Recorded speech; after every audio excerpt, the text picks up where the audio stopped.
नमस्कार. कला वाणिज्य विज्ञान महाविद्यालय पलूस बीकॉम भाग 2च्या विद्यार्थ्यांचं आजच्या ऑनलाईन लेक्चरमध्ये स्वागत. आपण निधी हस्तांतरण या संदर्भात अत्याधुनिक टेक्नॉलॉजीच्या माध्यमातून बँकामधून पैशाचं हस्तांतरण कसं केलं जातं या संदर्भात चर्चा करत होतो.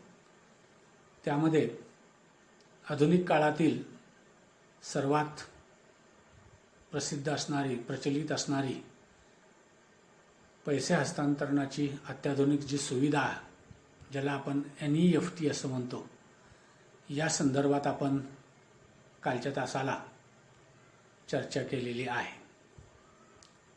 आज आपण या पैसे हस्तांतरणाच्या संदर्भातली जी दुसरी सुविधा भारत सरकारनं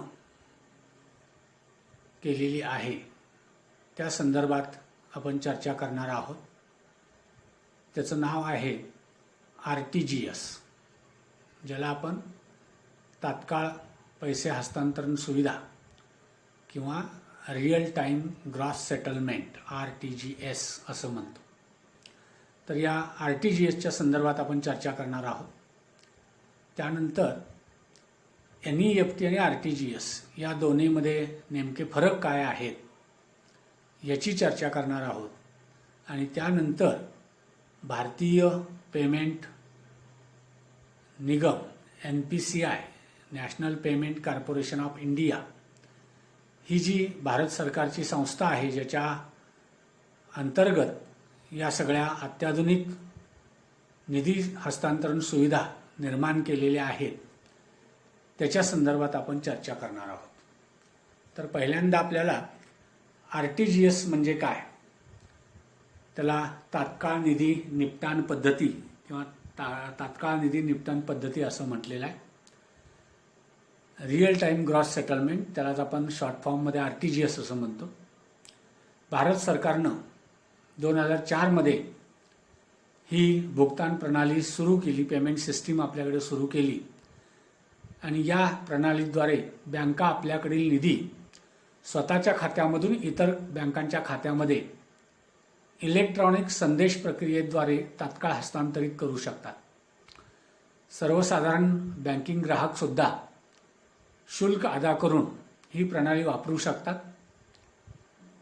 भारतामध्ये NEFT प्रणाली सुरू झाल्यानंतर बहुतांशी सर्वसामान्य ग्राहक NEFT वापरतात. या RTGSचा फारसा वापर सर्वसामान्य ग्राहक करत नाहीत. मोठ्या प्रमाणात बँका, उद्योजक, व्यापारी, व्यावसायिक संस्था आपल्या मोठ्या रकमा बँकांच्या माध्यमातून ट्रान्सफर करत असताना, हस्तांतरित करत असताना या RTGS प्रणालीचा फार मोठ्या प्रमाणात वापर करतात.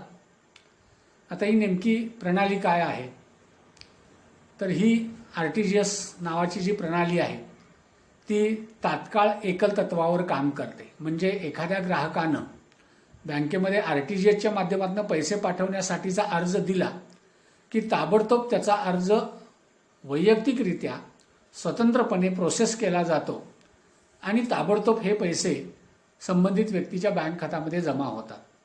त्याला तात्काळ एकल तत्व असं म्हटलेलं आहे. यामध्ये प्रत्येक निधी हस्तांतरणाची सूचना जी आहे ती स्वतंत्रपणे हाताळली जाते, अंमलात आणली जाते.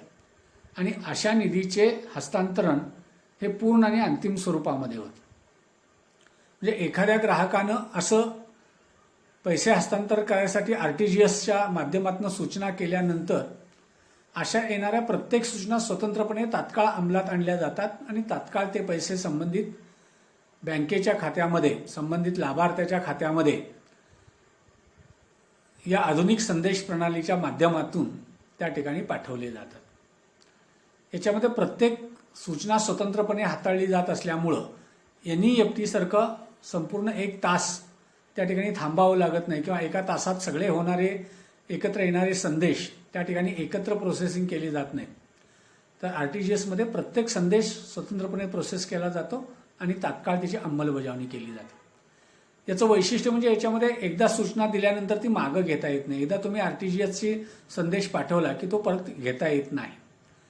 तसे या प्रणालीत पैसे पाठवण्याची जी सगळी प्रक्रिया आहे ती NEFT प्रमाणेच आहे. म्हणजे अर्ज करणं, पैसे भरणं, सगळी माहिती त्याच्यामध्ये भरणं, बँकेनं संदेश तयार करणं, तो संदेश NEFTच्या ऐवजी RTGS प्रणालीमध्ये पाठवणं, नंतर त्या RTGS प्रणालीमधून त्या संबंधित लाभार्थ्याच्या बँक खात्यामध्ये सूचना जाणं आणि त्यानंतर प्रत्यक्ष लाभार्थीच्या खात्यात पैसे भरणं किंवा जमा होणे.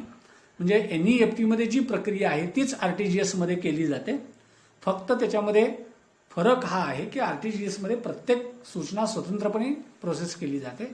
NEFTमध्ये सगळ्या सूचना एकत्रित प्रोसेस केल्या जातात. या प्रणालीमध्ये पैसे पाठवण्यासाठी NEFTपेक्षा तुम्हाला जास्त शुल्क द्यावं लागतं. नंतर आपण शुल्क कसे आहेत ते बघणार आहोतच.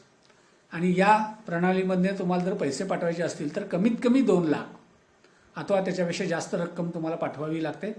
2 लाखाच्या आतल्या सगळ्या रकमा NEFTच्या माध्यमातून प्रोसेस केल्या जातात.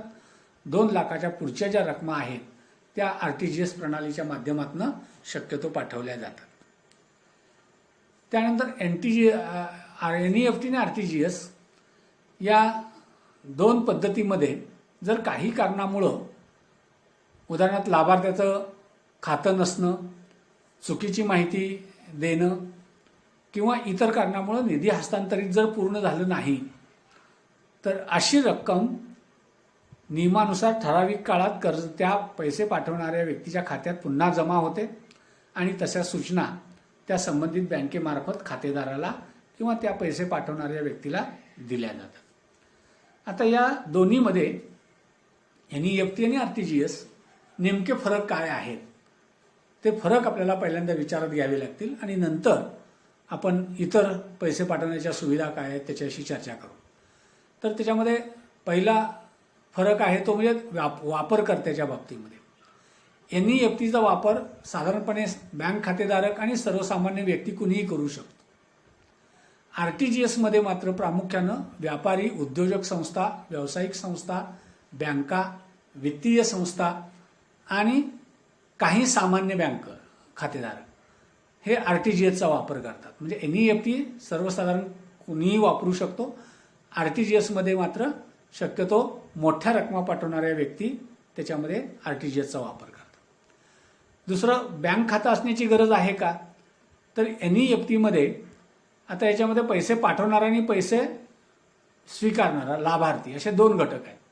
तर NEFTमध्ये पैसे पाठवणाऱ्याचं बँक खातं नसलं तरी चालतं, असलंच पाहिजे असं काय बंधन नाही. असलं तर उत्तम, नसेल तरी त्याला NEFT मार्फत पैसे पाठवता येतात. पण लाभार्थीला मात्र त्याचं बँक खातं असलंच पाहिजे, कारण लाभार्थ्याला जे पैसे जातात ते त्याच्या बँकेच्या खात्यामध्ये जातात आणि त्यामुळं लाभार्थ्याचं बँक खातं नसेल तर पैसे तुम्हाला पाठवता येत नाहीत NEFTच्या बाबतीत. RTGSच्या बाबतीत मात्र पैसे पाठवणाऱ्याचंही खातं असावं लागतं आणि पैसे स्वीकारणाऱ्या लाभार्थ्याचं सुद्धा बँकेमध्ये खातं असणं आवश्यक आहे. त्याच्याशिवाय हे पैसे पाठवता येत नाही. तिसरा मुद्दा आहे फरकाचा, तो म्हणजे हस्तांतरित करावयाच्या निधीचं प्रमाण. की NEFT मार्फत कमीत कमी किती रक्कम पाठवू शकता, जास्तीत जास्त किती रक्कम पाठवू शकता. RTGSच्या माध्यमातून कमीत कमी किती, जास्तीत जास्त किती. तर NEFTच्या बाबतीत आपण जर बघितलं तर किती रक्कम पाठवावी याला कुठलीच मर्यादा नाही, कमीत कमी रक्कम नाही. अगदी 5,000 रुपये सुद्धा तुम्ही NEFTच्या माध्यमातून ट्रान्सफर करू शकता. जास्तीत जास्त NEFTच्या बाबतीत मर्यादा नाही, पण जनरली 2 लाख रुपयाच्या आतली रक्कम ही NEFTच्या माध्यमातून पाठवली जाते. 2 लाखाच्या पुढच्या ज्या रकमा आहेत त्या RTGSच्या माध्यमातून पाठवल्या जातात. म्हणजे RTGS मार्फत जर तुम्हाला रक्कम पाठवायची असेल तर कमीत कमी रक्कम 2 लाख रुपये पाहिजे किंवा त्याच्या पुढची पाहिजे. जास्तीत जास्त किती रक्कम पाठवू शकतो, RTGSच्या माध्यमातून कितीही रक्कम तुम्ही पाठवू शकता, त्याला कुठलीही मर्यादा नाही. म्हणजे कमीत कमी मात्र 2 लाख पाहिजेत, जास्तीत जास्त कुठलीही मर्यादा नाही. चौथा फरकाचा मुद्दा आहे तो म्हणजे लागू होणारं शुल्क. ज्या व्यक्तीला पैसे स्वीकारणारी व्यक्ती आहे त्या व्यक्तीला RTGS आणि NEFT दोन्हीकडं कुठलाही पैसे द्यावे लागत नाहीत. म्हणजे ज्या व्यक्तीला पैसे पाठवायचे आहेत, ज्याला आपण लाभार्थी असं म्हणतो, ज्याला हे पैसे मिळणार आहेत, त्या व्यक्तीला दोन्हीही पद्धतीमध्ये RTGSमध्ये असेल आणि NEFTमध्ये असेल कुठलंही शुल्क द्यावं लागत नाही. पण जो पैसे पाठवणारा व्यक्ती आहे त्याला मात्र या दोन्हीही पद्धतीमध्ये काही शुल्क द्यावं लागतं. अर्थात हे शुल्क इतर पैसे पाठवणाऱ्या पद्धतीच्या मानानं अत्यंत कमी आहे. उदाहरणार्थ आपण NEFTच्या बाबतीमध्ये 4 टप्पे आहेत. एक आहे की ₹10,000 आपल्याला फक्त ₹2 हे पैसे पाठवता येतात. म्हणजे ₹10,000 रक्कम पाठवायची असेल तर NEFTमध्ये ₹2 फक्त आपल्याला खर्च येतो. 10,000 ते 1,00,000 एवढी रक्कम पाठवायची असेल तर आपल्याला ₹4 खर्च येतो NEFTच्या माध्यमातून. 1,00,000 ते 2,00,000 रक्कम पाठवायची असेल तर ₹12 खर्च येतो. आणि 2,00,000 किंवा त्याच्यापेक्षा जास्त रक्कम पाठवायची असेल तर NEFTमध्ये ₹22 खर्च येतो. RTGSच्या माध्यमातून आपण जर बघितलं तर RTGSमध्ये कमीत कमी 2,00,000 रक्कम पाठवायची असते. त्यामुळे 2,00,000 ते 5,00,000 एवढी रक्कम पाठवायची असेल तर तुम्हाला ₹24.5 खर्च येतो RTGSला GST सह. आणि 5,00,000पेक्षा जास्त रक्कम पाठवायची असेल तर तुम्हाला ₹49.5 GST सह खर्च येतात. म्हणजे इतर पोस्ट किंवा DD किंवा ड्राफ्ट याच्या तुलनेत जर आपण चर्चा केली तर NEFT आणि RTGSच्या माध्यमातून पैसे पाठवणं हे अत्यंत कमी खर्च शक्य आहे. कमी खर्चात हे पैसे पाठवता येतात. त्यानंतर निधी हस्तांतरणाचा वेळेच्या बाबतीत जर आपण विचार केला तर आपल्याला लक्षात येईल की NEFTमध्ये कामकाजाच्या वेळेत 2 तास, म्हणजे बँकेचं जे कामकाजाची वेळ आहे त्याच्यात तुम्ही पैसे भरल्यापासून जास्तीत जास्त 2 तास. RTGSला तात्काळ, RTGSला कामकाजाच्या वेळेत तुम्ही ज्या क्षणाला पैसे द्याल त्या क्षणाला तुमचा RTGS पाठवला जातो, संदेश पाठवला जातो.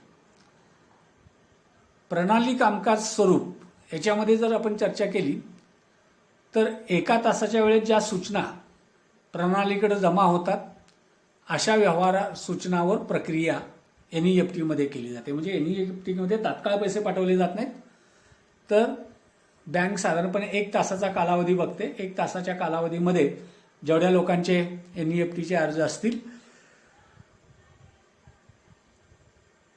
तेवढी रक्कम 1 तासानं एकाच वेळेला प्रोसेस केली जाते सगळ्या सूचना. RTGSमध्ये मात्र एकल तत्वावर येणाऱ्या प्रत्येक सूचनेची स्वतंत्र आणि तात्काळ प्रक्रिया केली जाते. तर हे वेगवेगळे फरक आपल्याला RTGS आणि NEFTमध्ये आहेत. उद्या जर कोणी तुम्हाला NEFT आणि RTGS मधला फरक नेमका काय तर त्याच्यामध्ये यातले काही फरक आपल्याला लक्षात असले पाहिजेत. आता एकूणच ही NEFTच्या माध्यमातनं किंवा RTGSच्या माध्यमातनं किंवा या अत्याधुनिक तंत्रज्ञानाच्या माध्यमातून पैसे पाठवण्याची एकूण जी व्यवस्था आहे ती कशी काम करते तर आपल्याला समोर जी डायग्रॅम दिलेली आहे त्या डायग्रॅमच्या माध्यमातून आपल्याला लक्षात येईल की सर्वोच्च स्थानी भारतीय रिझर्व्ह बँक आहे. त्यानंतर भारतीय रिझर्व्ह बँकेच्या नंतर भारत सरकारने एक स्वतंत्र असं महामंडळ स्थापन केलेलं आहे ज्याला भारतीय राष्ट्रीय भुगतान निगम असं म्हटलेलं आहे, NPCI. आणि या NPCIच्या माध्यमातून नियंत्रण आणि संचालन व्यवस्था केली जाते. आणि त्याच्यामध्ये आपण जर डायग्रॅम बघितली तर देय ग्राहक म्हणजे जो पैसे पाठवणारा आहे तो व्यक्ती त्याच्या बँकेमध्ये जातो, त्याच्या बँकेमध्ये तो पैसे भरण्याचा स्लिप भरून देतो, सगळी माहिती बँकेला देतो, बँकेला पैसे खात्यातनं वजा करण्याचा आणि पाठवण्याचा अधिकार देतो. आणि त्यानंतर मग या ज्या व्यवस्था आहेत मग त्या DD असतील, MT असतील, NEFT असेल, RTGS असेल, UPI असेल, IMPS असेल, या सगळ्या प्रणालीच्या मध्ये ते मेसेज त्या देय ग्राहक बँकेमार्फत जातात. त्या ठिकाणी ते मेसेज प्रोसेस होतात आणि त्यानंतर जी लाभार्थ्याची बँक असेल त्या बँकेकडं या निरसन सेवा केंद्र ज्याला आपण म्हणतो त्याच्याकडून हे RTGS सेवा सेंटर किंवा NEFT सेवा केंद्र जे आहे त्याच्यातून हे पैसे लाभार्थी बँकेकडे त्याचा संदेश जातो आणि मग लाभार्थी बँक प्रत्यक्ष जो लाभार्थी ग्राहक आहे त्याच्या खात्यामध्ये पैसे जमा करते. तर या पद्धतीनं एकंदर ही सगळी डायग्रॅम आपल्याला किंवा व्यवस्था या RTGS आणि NEFTमध्ये आपल्याला कार्य करत असलेली दिसून येते. एकंदर ही सगळी व्यवस्था लक्षात घेतल्यानंतर पुढचा जो भाग आहे या निधी हस्तांतरणामधला तो आहे भारतीय राष्ट्रीय भुगतान निगम, ज्याला national Payment Corporation of India असं म्हटलेलं आहे, NPCI. तर NPCI ही काय आहे, भारत सरकारनं सर्वसामान्य ग्राहकासाठी हे इलेक्ट्रॉनिक पेमेंट किंवा इलेक्ट्रॉनिक निधी हस्तांतर सहज सोपं व्हावं याच्यासाठी निर्माण केलेली एक स्वतंत्र असं महामंडळ आहे की ज्याची स्थापना आपल्याकडे 2008 साली झाली. देशातील प्रमुख बँका, रिझर्व्ह बँक यांच्या प्रवर्तनाखाली भारत सरकारने ही संस्था स्थापन केलेली आहे आणि आपल्याकडचा जो भारतीय कंपनी कायदा आहे त्या कंपनी कायद्याअंतर्गत एक स्वतंत्र कंपनी म्हणून या NCPIची स्थापना, NPCIची स्थापना भारत सरकारने केलेली आहे. अर्थात त्याच्यामध्ये देशातल्या इतर महत्त्वाच्या बँका समाविष्ट आहेत. त्याचबरोबर भारतीय रिझर्व्ह बँकसुद्धा त्याची सभासद आहे आणि या NPCIच्या माध्यमातून ही सगळी इलेक्ट्रॉनिक निधी हस्तांतरणाची व्यवस्था या NPCIच्या मार्गदर्शनाखाली काम करत असते. विशेषतः भारतातल्या अर्थव्यवस्थेला रोकडविरहित अर्थव्यवस्था बनवण्यासाठी ही NPCI ही संस्था कार्य करते आणि या संस्थेनं भारतातील अर्थव्यवस्थेमध्ये कमीत कमी रोख पैशाचा वापर व्हावा याच्यासाठी अनेक छोट्या छोट्या सोप्या अशा प्रणाली या संस्थेनं विकसित केलेल्या आहेत. विशेषतः मोबाईल आधारित अशा या ज्या प्रणाली आहेत त्या NPCIनं तयार केलेल्या आहेत आणि सर्वसामान्य ग्राहकांना या प्रणालीच्या माध्यमातून अत्यंत कमीत कमी वेळेत सुरक्षित, वेगवान आणि कमी खर्चामध्ये असे पैसे पाठवण्याची सुविधा या NPCIच्या माध्यमातून आपल्याला उपलब्ध करून दिलेली आहे. या NPCIच्या माध्यमातून या ज्या प्रणाली निर्माण करून दिलेल्या आहेत त्याचं सगळ्यात महत्त्वाचं वैशिष्ट्य म्हणजे या प्रणालीमध्ये ज्याला पैसे पाठवायचे आहेत त्याच्या बँक खात्याची माहिती आपल्याला लागत नाही. तर निधीचे हस्तांतरण हे त्या आभासी ओळखीच्या माध्यमातून केलं जातं. म्हणजे NPCIच्या माध्यमातून जे वेगवेगळे ॲप्स तयार केलेले आहेत, मोबाईल ॲप्स विशेषतः तयार केलेले आहेत, विशेषतः ज्याला आपण UPI ॲप म्हणतो, भीम ॲप म्हणतो, तर असे जे ॲप्स तयार केलेले आहेत त्या ॲप्समध्ये खातेधारकाची आभासी ओळख त्या बँका निर्माण करतात आणि त्यांना एक कोड नंबर देतात ज्याला आपण UPI ॲड्रेस म्हणतो किंवा UPI नंबर म्हणतो. तर या आभासी प्रतिमेच्या माध्यमातूनच आपण त्याच्या खात्यावर पैसे पाठवू शकतो. विशेषतः आधार अनेबल आणि तुमच्या अकाउंट्स रिलेटेड अकाउंट नंबरवरनं, आधार नंबरवरनं किंवा तुमच्या UPI IDच्या माध्यमातून, म्हणजे तुमच्या प्रत्यक्ष बँक खात्याची कुठलीही माहिती तुम्हाला नसताना यातल्या कुठल्याही एकाच्या आधारे तुम्ही हे पैसे या NPCIच्या वेगवेगळ्या प्रणालीच्या माध्यमातून पाठवू शकता. अर्थात या NPCIने ज्या प्रणाली चालू केलेल्या आहेत त्याच्यामधनं केवळ पैसेच पाठवता येतात असं नाही, तर तुमची किरकोळ व्यापारी बिलं तुम्ही त्यातनं देऊ शकता, मोबाईलचा रिचार्ज तुम्ही त्यातनं करू शकता, कर भरू शकता किंवा तुमची दैनंदिन स्वरूपाची कुठलीही कामं या NPCIच्या माध्यमातून विकसित केलेल्या प्रणालीच्या माध्यमातून करू शकता. याच्यामध्ये बँक खात्याची माहिती लागत नाही. आभासी ओळखीच्या माध्यमातून NPCI त्या ठिकाणी काय करतं, पैसे पाठवायचं काम करतं आणि या NPCIच्या माध्यमातून अशा ज्या विकसित केलेल्या वेगवेगळ्या प्रणाली आहेत त्या कुठल्या आहेत, तर आपल्याला माहीत असणाऱ्या या ज्या प्रणाली आहेत त्याला पहिलं नाव आहे, त्याला म्हटलेलं आहे तात्काळ भुगतान सेवा. त्याला आपण IMPS असं म्हणतो. जर तुमच्या मोबाईलमध्ये तुम्ही एखाद्या बँकेचं ॲप डाउनलोड करून घेतलं असेल तर त्याच्यामध्ये पैसे हस्तांतरणासाठी, पैसे ट्रान्सफरसाठी ज्या विविध सुविधा आहेत त्या मोबाईलमध्ये, तर ते मोबाईलमध्ये ही IMPS एक नावाची सुविधा आहे की जी 24 तास चालू असते. म्हणजे पूर्वी आपल्याकडे NEFT RTGS करायचं असेल तर बँकेच्या वेळेतच जायला लागायचं. आता NEFT 24/4 तत्वावर चालू झालेली आहे. RTGSला मात्र अजूनही वेळेचं बंधन आहे. पण ही जी IMPS सर्व्हिस आहे, ज्याला तात्काळ भुगतान सेवा असं म्हटलेलं आहे, इमिजिएट पेमेंट सर्व्हिस, तर याच्यामध्ये 2010 पासून ही सेवा NPCIनं चालू केलेली आहे. सदर सेवा मोबाईलला जो क्रमांक आपला आहे, जो बँकेला आपण दिलेला आहे किंवा आपला जो आधार क्रमांक बँकेकडे लिंक केलेला आहे आपल्या बँक खात्याला, त्याच्या आधारे ही सेवा कार्यरत राहते. याच्यामध्ये व्यक्तीच्या खात्यावरून 24/7 म्हणजे 24 तास, म्हणजे दिवसाचे 24 तास आणि आठवड्याचे 7 दिवस ही सेवा अविरत चालू आहे. नावाप्रमाणेच या सेवेमध्ये निधीचं तात्काळ हस्तांतरण केलं जातं आणि त्या माध्यमातून या NPCIनं हे जे मोबाईल आधारित ॲप आणलेलं आहे तात्काळ भुगतान सेवा IMPS, याच्या माध्यमातून तुमचे पैसे तात्काळ पाठवले जातात. आता या सेवेची वैशिष्ट्ये कुठली आहेत? तर या IMPSचं पहिलं वैशिष्ट्य आहे ते म्हणजे हे प्रणाली जी आहे ती 24/7 24/7 किंवा 24/7 या तत्वावर कायम उपलब्ध आहे. मोबाईल फोन, इंटरनेट बँकिंग आणि ATM मशीनच्या माध्यमातून आपण ही सेवा वापरू शकतो. त्याच्यासाठी बँकेत जायची गरज नाही. याच्यामधलं सगळ्यात महत्त्वाचं वैशिष्ट्य म्हणजे पैसे ट्रान्सफर करण्यासाठी लाभार्थीच्या बँक खात्याच्या तपशिलाची आपल्याला गरज नाही. त्याचा बँक नंबर काय, IFSC कोड काय, शाखा कुठली आहे, कुठलीच अकाउंट नंबर काय आहे, कुठलीही माहिती त्याच्याला लागत नाही. तर या लाभार्थीच्या आभासी ओळखीच्या माध्यमातून ही सेवा वापरता येऊ शकते. त्याचबरोबर निधीचं प्रत्यक्ष वेळात तत्काळ हस्तांतरण केलं जातं. ताबडतोब पैसे लाभार्थीच्या खात्यामध्ये जमा होतात. कुठलाही वेळ त्याच्यामध्ये लागत नाही, सुट्टी नाही, बँकेचं बंद आहे असातला भाग नाही. 24/7 तुम्ही ते वापरू शकता. याचं वैशिष्ट्य म्हणजे अत्यल्प शुल्कात कमी वेळात निधीचं वेगवान हस्तांतरण करता येतं आणि या ॲपच्या माध्यमातून आपल्याला परदेशात सुद्धा निधी हस्तांतरणाची सोय उपलब्ध आहे. तर ही वेगवेगळी वैशिष्ट्ये या तात्काळ भुगतान सेवा किंवा IMPS या सेवेची आपल्याला सांगता येतात.